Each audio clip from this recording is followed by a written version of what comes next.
Judicial service কমিশনে আসা আরো একটা প্রশ্ন সমাধান করব।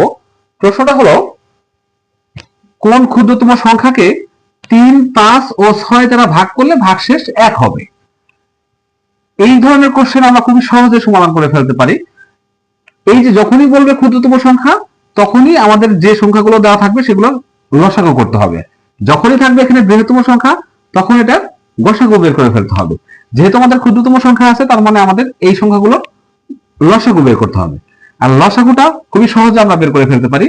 এই যে তিনটে সংখ্যা আছে, এই 3 যেহেতু 6 এর ভিতরে যায়, সুতরাং আমরা লসাগু বের করার ক্ষেত্রে এই 3 কে বিবেচনায় আনবো না। তাহলে থাকলো হচ্ছে 5 এবং 6। 5 এবং 6 এর মধ্যে যেহেতু কোনো কমন উৎপাদ নাই, 5 6 এর মধ্যে যায় না, সুতরাং আমরা 5 আর 6 কে গুণ করলে পেয়ে যাব হচ্ছে এদের লসাগু। 5 আর 6 কে গুণ করলে পেয়ে যাচ্ছে হচ্ছে 30। তার মানে এই তিনটে সংখ্যার লসাগু হচ্ছে 30। এখন আমাদের যেটা বলা আছে যে এই সংখ্যাগুলো দ্বারা ভাগ করলে ভাগশেষ থাকবে 1।